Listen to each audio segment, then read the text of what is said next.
Assalamualaikum warahmatullahi wabarakatuh. Waalaikumsalam warahmatullahi wabarakatuh. Alhamdulillahirabbil alamin wa bihi nasta'inu ala umuri dunya waddin wassalatu wassalamu ala asrofil anbiya'i wal mursalin sayyidina Muhammadin wa ala alihi wa sahbihi ajma'in amma ba'du. Yang kami hormati para rekan guru, ustadzah, Sayyidah Uswah Bernani dan mahasiswa kita Ustazah Maria Ulfa Widya Siti Pak Kurikulum. Pertama-tama kita panjatkan puja syukur kehadirat Allah Subhanahu wa taala, mana kita masih diberi kesehatan, nikmat sehat, nikmat luang waktunya untuk berkumpul bersama dalam rangka aksi nyata budaya positif. Yang kedua, sholawat beserta salam semoga tetap tercurah limpahkan keharibaan Nabi besar Muhammad SAW yang telah membawa kita dari zaman kegelapan menuju zaman yang terang benderang, yaitu agama Islam. Pertama-tama kita buka dahulu dengan bacaan suratul Fatihah agar acara pada pagi hari ini mendapatkan ridha Allah Subhanahu wa taala. Dunia wa ala dunia Al-Fatihah.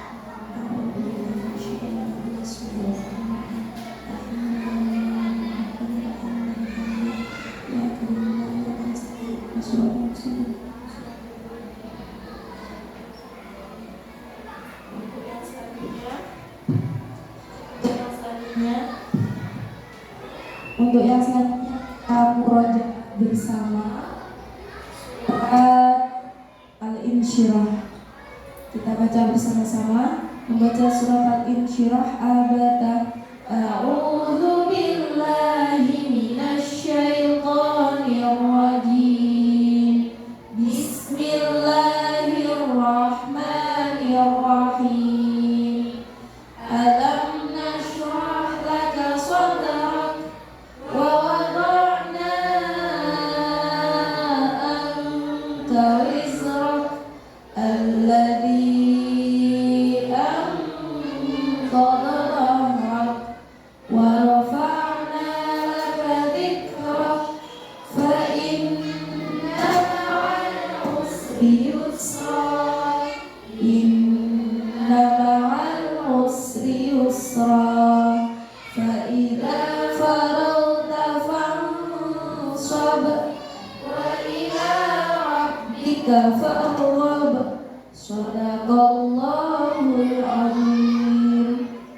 Untuk yang selanjutnya materi yang akan disampaikan oleh Ustazah Dias. Pada beliau kami persilakan.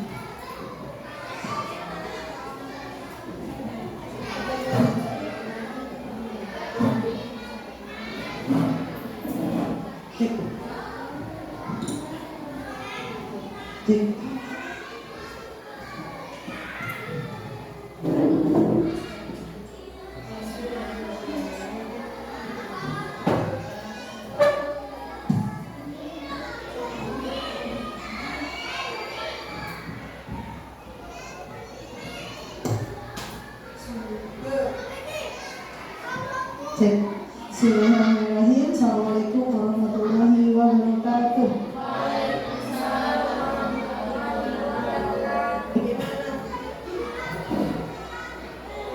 Bagaimana kabarnya Ustazah pada pagi hari ini?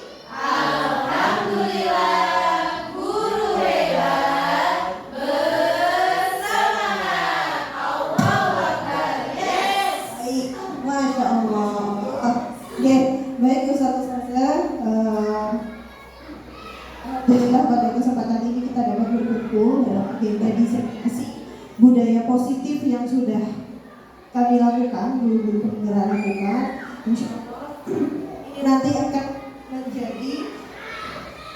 menjadi budaya yang akan ada di kampus 2. Semoga dengan apa yang disampaikan ini nanti bisa membuat alumni 2 semakin baik lagi. Jadi anak-anak juga semakin nyaman belajar. Kita langsung saja ke arti budaya positif. Jadi budaya positif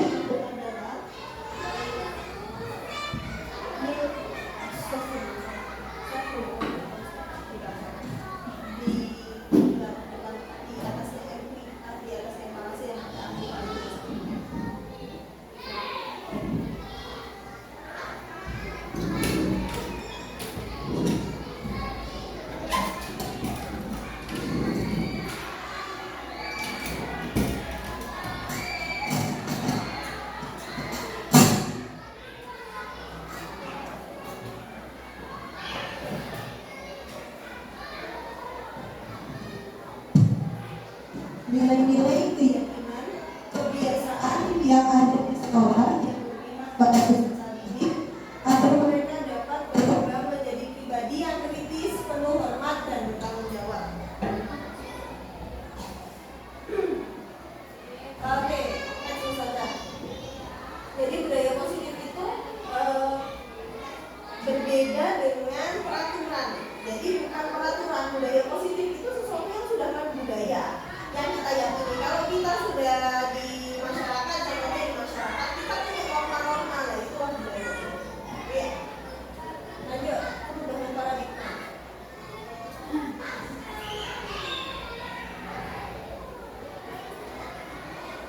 Next.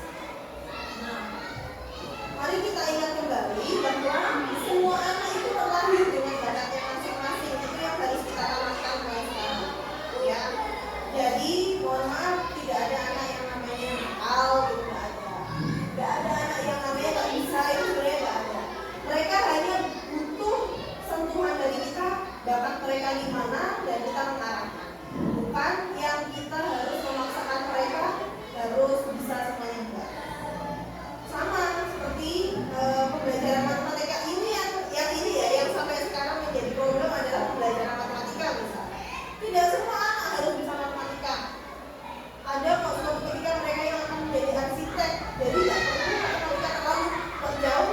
Maksudnya nggak perlu hitungannya yang sampai harus matriksnya bagaimana nggak usah. Aljabar sederhana saja kan? Ya, kedepankan kodrat alam dan kodrat zaman. Kodrat alam itu adalah tempat di mana siswa kita tumbuh. Nek orang Rejosari disuruh kayak orang kota orang iso, bahasanya nggak akan bisa gitu loh. Orangnya orang Rejosari dengan bahasa usingan. Dengan bahasa usingan. Jadi jangan disamakan dengan orang kota, anak-anak kota kita. Terus sesuaikan juga dengan kodrat zaman, ya. Zaman kita dulu belajar pakai pentungan udah biasa, zaman sekarang udah gak zamannya gitu ya. Bahkan kemarin kan sempat disinggung sudah saatnya digitalisasi sekolah, ya kan? Sama seperti tugas-tugas itu memang lebih baiknya itu anak-anak sudah mulai digital, nggak sekarang by paper, ya. Semuanya kalau bisa by digital, kecuali yang di sekolah. Misal kalau misalnya tugas rumah itu memang lebih baiknya by digital. Kemarin kelas 4A itu disuruh membuat review makanan tradisional, dan jenengan semua pasti terkejut kalau melihat video-video yang ada di galeri saya. Gimana? Makanan tradisional dijelaskan sama mereka. Ada anak yang pendiamnya luar biasa di kelas, tapi saat di depan kamera itu luar biasa. Hai guys, hari ini aku mau review makanan. Aku makan ini namanya kue Nogosari, apa namanya? Ya, kue sumping katanya dia. Ini namanya kue sumping. Mari kita coba. Siapa yang ngomong kayak gitu? Zulfan. Zulfan anak sendiri, ya. Itu kalau di depan kamera dia hidupin sendiri, dia merekam sendiri, dia pede. Ternyata bakatnya deh ini lainnya. Ternyata dia bukan tipikal yang di dalam kelas dia harus aktif, ya. Ternyata kalau memang merekam sendiri bisa. Gitu. Jadi mari kita mulai kodrat alam dan kodrat zamannya diingat lagi. Terus guru itu sebagai petani. Nah, ini pengibaratkannya dari Ki Hajar Dewantara. Guru itu sebagai petani, saudara. Anak itu sebagai benihnya. Ya, tugas kita adalah menyemai benih dengan baik, biar mereka bisa tumbuh menjadi tumbuhan yang bagus dengan tanah yang baik dan nutrisi yang cukup. Tanahnya dari mana? Dari sekolah yang mereka tinggali, tempati. Nutrisinya bagaimana? Dengan ilmu-ilmu yang kita berikan, biar dia menjadi tumbuhan yang baik. Panennya juga untuk kita sendiri kok. Kalau ini, saya masih ingat dulu masih ngajar TK itu bilang gini, kepala sekolah saya, Dek, panennya Wak Dewi itu gak sekarang. Kalau SMA mungkin 4 tahun bisa kelihatan panennya bagaimana. Tapi kalau kita gak bisa kelihatan 15 tahun lagi kita baru melihat panen kita bagaimana. Sama seperti SD itu 10 tahun lagi baru kita melihat panen kita bagaimana. Disitulah kita melihat bagaimana kita menumbuhkan budaya-budaya positif yang ada di sekolah, itu mendarah daging di dirinya yang dimanfaatkan di masyarakat. Ya. Selanjutnya kita harus berpihak kepada murid.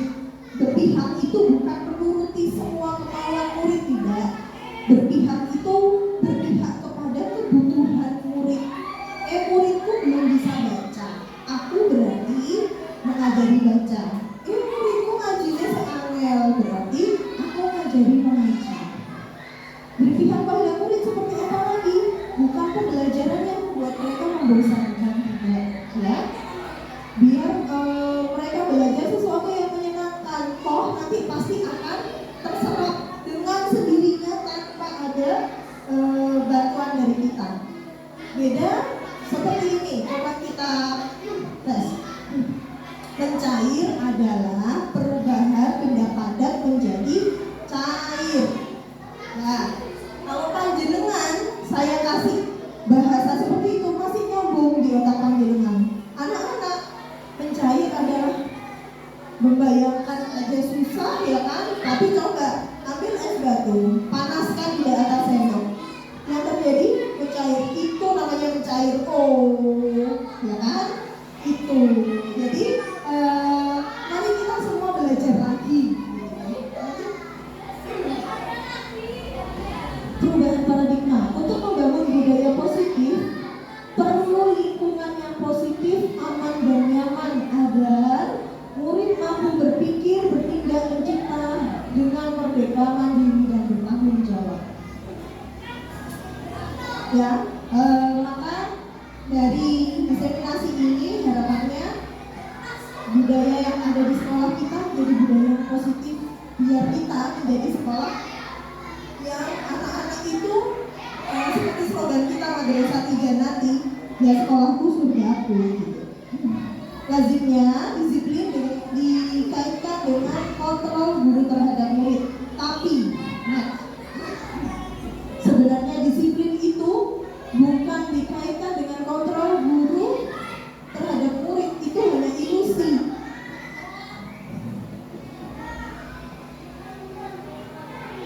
Kata Dr. William Glasser ini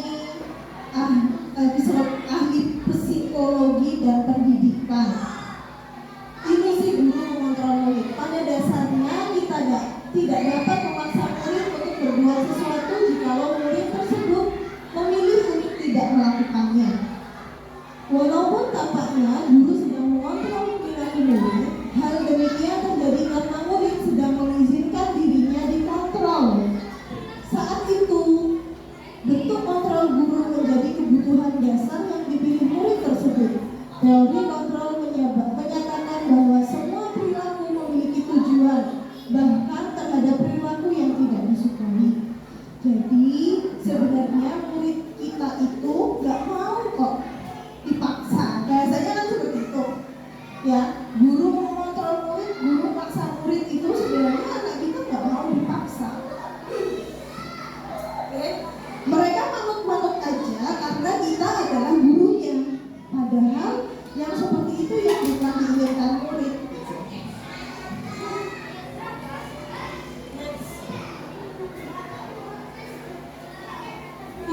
bahwa semua penguatan positif efektif dan bermanfaat. Yang suka memberi nasihat di kelas, ya kita ini kan suka sekali memberi nasihat di kelas. Kalau tidak pada tempatnya dan pada saat yang tepat, itu pasti akan tidak masuk, ya kan? Jadi semakin banyak kita ngomong, itu sebenarnya di otak mereka itu nggak diterima dengan baik. Tapi kalau kita bicara pada momen yang tepat dan saat yang tepat, plus kita berikan contoh, pasti akan langsung naik, gitu ya.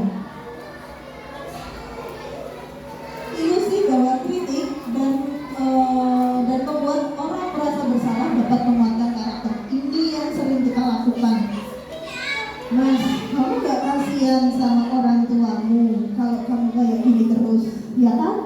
Itu namanya membuat orang merasa bersalah. Jadi endingnya orang itu misal kalau gak ada orang tuanya, berarti dia bisa bebas melakukan apapun. Padahal bukan itu yang kita inginkan, kan? Bagaimana anak itu sadar dengan sendirinya.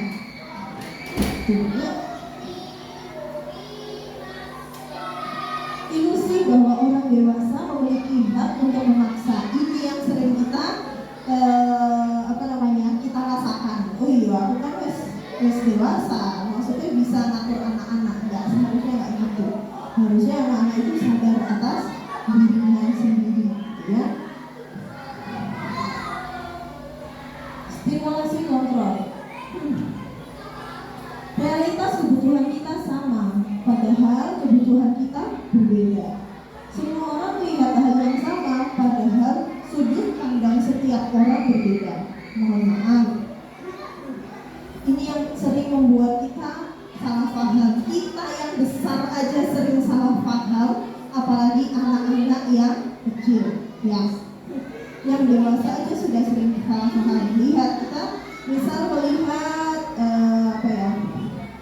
melihat papan tulis ini, dari sana kan sudah berbeda wajah papan tulisnya. Kalau jenengan pindah di sini, oh ternyata beda ya anak-anak kita ini.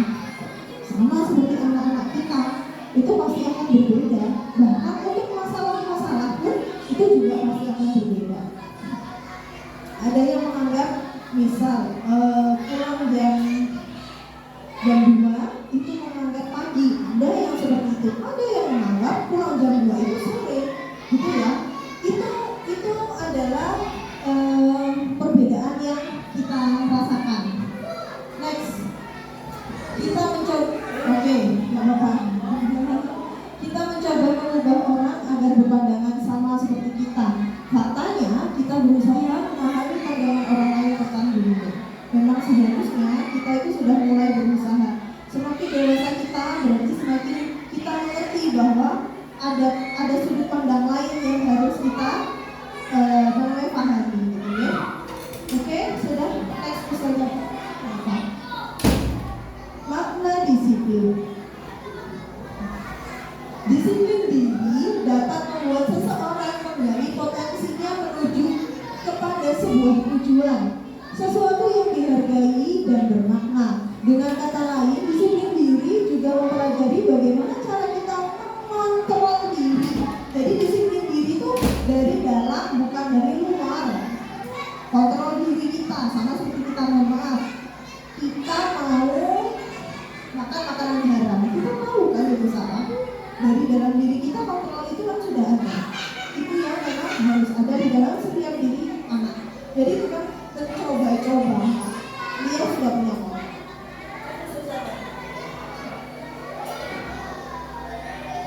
Ada 3 motivasi perilaku manusia. Jadi yang membuat kita bertingkah laku itu ada 3. Diani Gossen dalam bukunya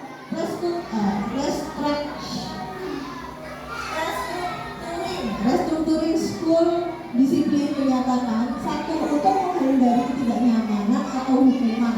Jadi motivasi perilaku manusia itu untuk menghindari ketidaknyamanan atau hukuman. Sama seperti anak-anak, mereka tidak berani datang terlambat itu karena ada hukumannya, ya kan? Nah, itu adalah motivasi eksternal untuk mendapatkan imbalan atau dari orang lain. Nah ini memang yang jadi notis buat kita ya. Kita kan sering membuat, ayo yang bisa Ustazah kasih permen. Nah itu yang memang motivasi seperti itu yang harus dikurangi. Harusnya motivasi itu motivasi yang ketiga, untuk menjadi orang yang mereka inginkan dan menghargai diri sendiri dengan nilai yang mereka percaya. Ya, memang seharusnya seperti itu. Terus bagaimana untuk anak-anak Ustazah? Latihan, kita semua latihan. Ya, bagaimana membuat motivasi anak itu naik tanpa ada penghargaan, tanpa ada hukuman. Bingung ya? Bingung. Sama saya juga bingung. Bagaimana caranya ya? Gitu. Tapi pelan-pelan insya Allah mereka sudah paham. Dikasih pengertian. Ustazah yakin anak-anak itu menjadi anak-anak yang hebat suatu ketika. Maka Ustazah juga yakin bahwa anak-anak itu dimanapun berada itu pasti berbuat baik. Hal-hal seperti itu yang harus disampaikan ya. Next Ustazah. Ada 5 kebutuhan dasar manusia yang kita harus pahami. Yang pertama bertahan hidup, makan, minum, ya, punya tempat tinggal itu termasuk bertahan hidup. Yang kedua kasih sayang dan rasa diterima.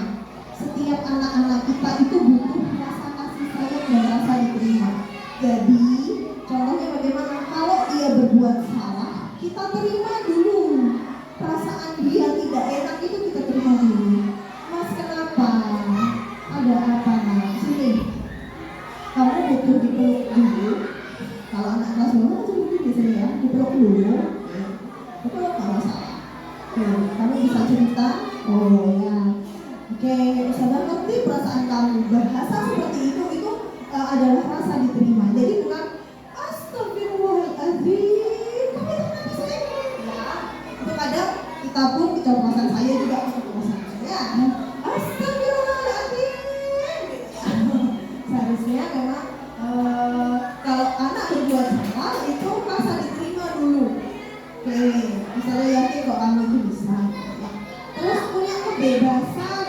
Anak itu butuh kebebasan, nggak harus dikekang terus di dalam kelas enggak. Bermain di luar dengan batas. Ya.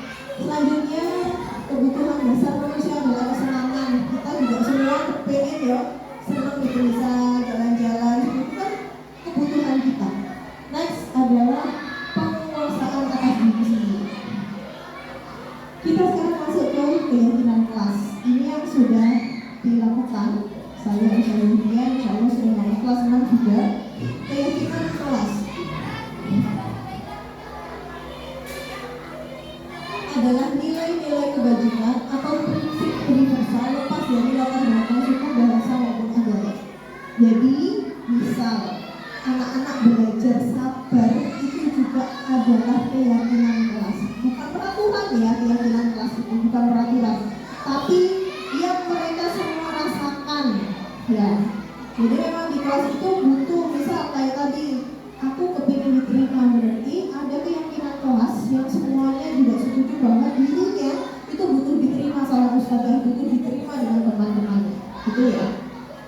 Next. Bagaimana cara membutuhkan keyakinan kelas? Keyakinan kelas bersifat lebih abstrak daripada peraturan yang lebih rinci dan konkret. Kalau anak-anak aturan itu terlambat nanti ada hukuman gitu ya. Kalau ini enggak. Keyakinan kelas itu enggak. Ya, keyakinan kelas itu lebih abstrak. Ya seperti tadi contohnya, aku diterima dengan ustazah, diterima dengan baik oleh ustazah. Itu keyakinan kelas. Lanjut, keyakinan kelas berupa pernyataan-pernyataan yang universal. Belajar sabar, belajar tenang, itu keyakinan kelas. Pernyataan keyakinan kelas senantiasa dibuat dalam bentuk positif. Jadi bukan tidak lari-lari, bukan jalan di kelas gitu ya, selalu jalan seperti itu. Selanjutnya, keyakinan kelas hendaknya tidak terlalu banyak sehingga mudah diingat dan dipahami oleh semua warga kelas. Jadi nggak bisa, nggak usah banyak-banyak. Jadi saat evaluasi itu enak. Tadi misal Rara menangis karena tidak diajak bermain, itu kira-kira melanggar keyakinan kelas yang mana ya? Tidak sesuai dengan keyakinan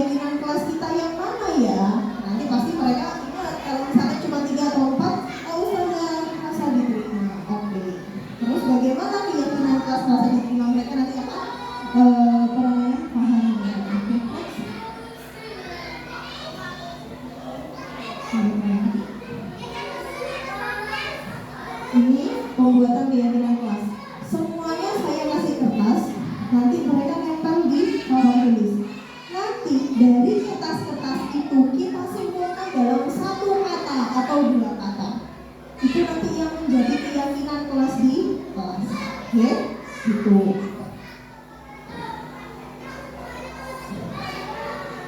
Oke, Ustazah, kita masuk sekarang ke 5 posisi kontrol guru. Yang pertama, apakah kita sebagai guru adalah guru yang penghukum?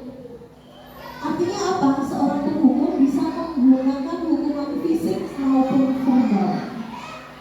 Ya, fisik maupun verbal itu kalau fisik kita semua tahu, verbal ini yang kita ada nggak sadar.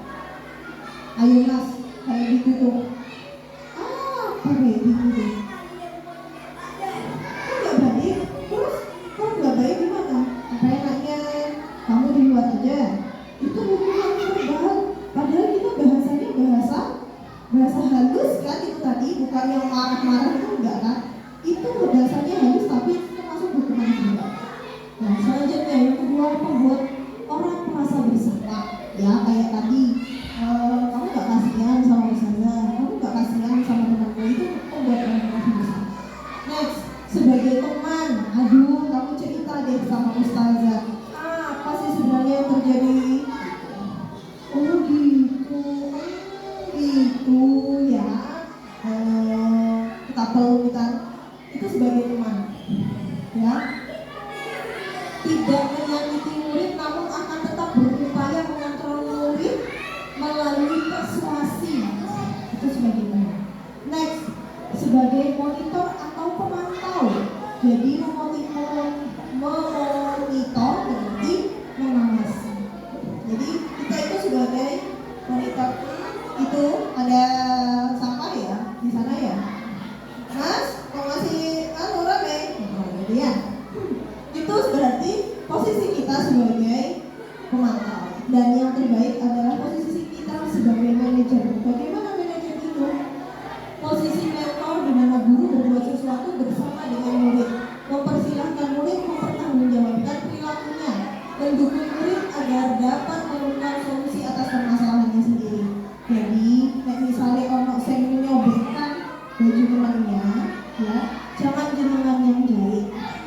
Mas, itu sobek. Terus gimana dong? Ya Allah, ustazah maaf. Nah, pasti anak-anak minta maaf ya.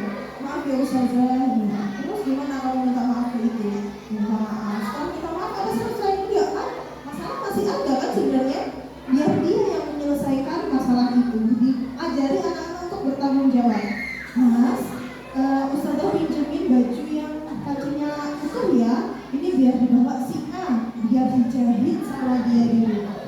Itu nggak apa-apa, ya. Meskipun toh nanti di rumah dia menjahitnya sama ibunya atau lebih banyak ibunya yang menjahit, nggak apa-apa.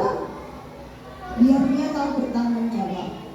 Anak temannya jatuh berdarah besar, dia yang katakan ke UKS, yang menemani, itu seharusnya ada di dalam diri kita ya. Ngajarin anak-anak seperti itu biar dia tanggung jawab. Suatu saat mereka besar, mereka tanggung jawab atas pilihannya dan atas apa yang dia lakukan. Masuk ke segitiga restitusi. Membantu. Astagfirullah. Oke, jadi segitiga restitusi itu ada 3 tahap. Yang pertama adalah memahami murid, menerima murid. Jadi terima dulu murid kita. Kalau misalkan ada masalah, kita terima dulu. Oh iya, ustazah tahu, ustazah tahu perasaanmu dan segala. Yang kedua adalah memvalidasi tindakan. Jadi tindakannya itu divalidasi. Oh iya, kalau ustazah jadi kamu pasti ustazah juga seperti itu. Ya. Yang ketiga barulah diarahkan kepada itu ya. Sekarang kita masuk ke skenario kasus pertama. Aura merupakan siswa kelas 4 SD yang pada saat mengerjakan ujian marah-marah kepada teman-temannya sehingga membuat gaduh proses ujian. Sebagai guru, harus menyelesaikan masalah itu dengan segitiga restitusi. Mbak Aura, tadi Ustazah dengar dari ketua kelas, kamu marah-marah ya? Apa benar? Ya Ustazah, Kenapa? karena anak-anak ada yang nyontek sama saya. Oh gitu. Terus yang kamu lakukan apa? Marah-marah sama anak-anak. Kamu itu disuruh belajar, malam-malam gak mau belajar. Oh gitu. Sampai kelas itu semua rame gara-gara saya. Oh begitu ceritanya. Oh kalau Ustazah dulu juga pernah di posisi kamu, ya Ustazah pasti akan marah-marah gitu. Mbak Aura, Ustazah hargai kamu tidak melakukan hal yang lebih dari itu, ya. Ustazah hargai, terima kasih sudah melakukan hal yang tidak lebih dari itu. Mbak Aura masih ingat nggak dengan keyakinan kelas kita? Apa? Bagaimana interaksi kita dengan teman seharusnya? Menghargai teman, menyayangi teman. Oke, Mbak Aura masih ingat dengan dua keyakinan kelas kita itu kan? Lalu dari apa yang Mbak Aura lakukan, bagaimana selanjutnya? Lebih baik lagi. Harus lebih baik lagi. Selanjutnya apa lagi? Meminta maaf dengan saya masih marah-marah sama teman saya. Oke. Kalau seperti itu nanti Ustazah cek ya ke teman-teman, terus Ustazah lihat apakah Mbak Aura serius minta maaf atau tidak gitu ya. Terus Mbak Aura menyesali atau tidak ya. Tapi Ustazah apresiasi karena Mbak Aura sudah mau meminta maaf kepada teman-teman gitu. Terus gimana sama yang nyontek itu? Oke, nanti yang nyontek Ustazah panggil juga ya. Mungkin mereka juga butuh pembinaan atau mungkin mereka juga butuh teman belajar sebenarnya ya, karena mereka nggak bisa gitu ya. Nanti Ustazah panggil juga, Ustazah tanya. Oke, Mbak Aura, terus selanjutnya biar hal seperti ini tidak terjadi lagi bagaimana? Saya harus lebih sabar dan tidak mengulanginya lagi. Terima kasih sudah Mbak Aura sudah sadar ya. Semoga nanti apa yang Mbak Aura harapkan, Mbak Aura cita-citakan, semoga nanti terpenuhi dan tercapai. Terus di kelas juga jauh lebih baik ya. Terima kasih Mbak Aura. Selanjutnya, skenario kasus 2. Haya merupakan siswa yang terlambat masuk sekolah karena diajak menonton final Piala Dunia dengan ayahnya. Guru menyelesaikan masalah Haya dengan segitiga restitusi. Mbak Haya, Ustazah dengar dari guru piket kamu terlambat tadi. Iya sudah. Kenapa? Saya bangun kesiangan. Oh, jam berapa emangnya bangun? Jam 6:30. Hah? Jam 6:30? Kenapa kok bisa bangun jam 6:30? Saya diajak nonton bola sama ayah sudah. Oh, nonton bola. Seru sudah. Argentina lawan Prancis 2-1. Oh, Argentina lawan Prancis final. Oke. Terus kamu tidur jam berapa? Jam 1 sudah. Jam 1 malam? Wah, kalau Ustazah jadi Mbak Haya, pasti Ustazah bangunnya juga kesiangan. Mungkin lebih siang dari Mbak Haya. Terus sholat subuhnya bagaimana?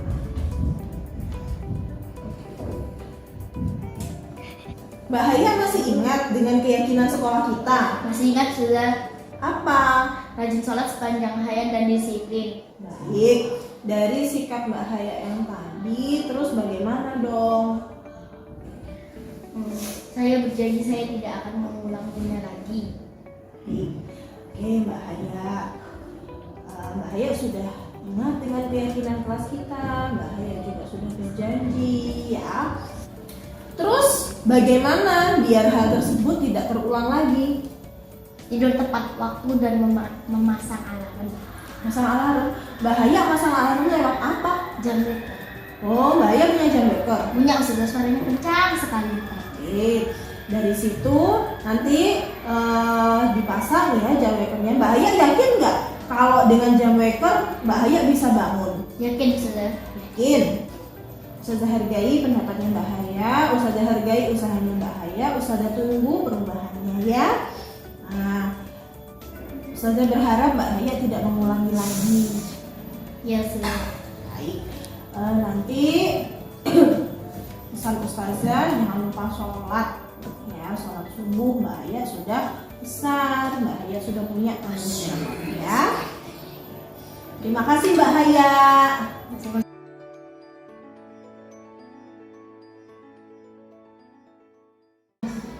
Mengingatkan dengan ini tadi budaya ini pengalaman segitiga restitusi kemarin ke Aura sama Bahaya ya, luar biasa keduanya ya.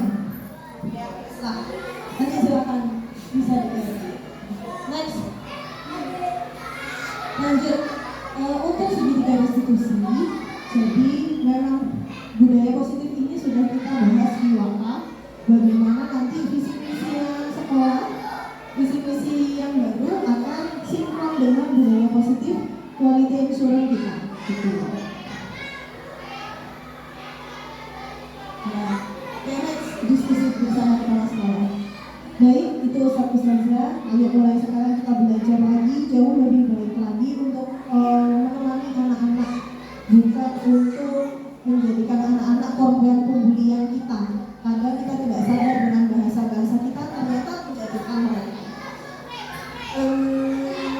Ini pengalaman. Pernah suatu ketika saya sama anak di depan, anaknya dia, Masya Allah, diterangno itu gambar aja ya, diterangno gambar, diterangno disuruh, Mas masukkan, 1, 2, 3 nggak selesai, Mas masukkan, bingung ya begitu, dimasukkan sama dia, ambil berbes. Anak-anak berbes, anak laki berbes, dan terus usah ya nah selesai baru saya minta maaf ya. Kamu merasa nggak nyaman? Ternyata bahasa saya yang seperti itu sebagai bulian lagi, sebagai membuat dia merasa tidak nyaman dengan saya, membuat dia merasa tidak enak dengan belajar.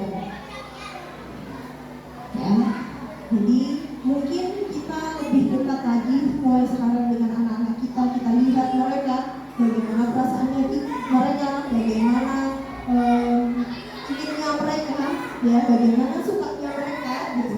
Sehingga nanti saat kita bicara, saat kita melakukan restitusi, mereka sudah dengan nyamannya menerima kita.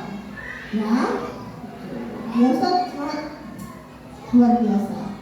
Ya, itu dari saya.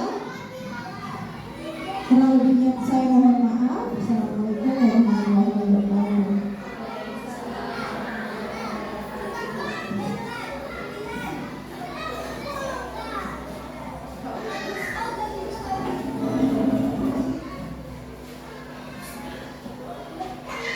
Alhamdulillah, untuk acara kita pada pagi hari ini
Polsek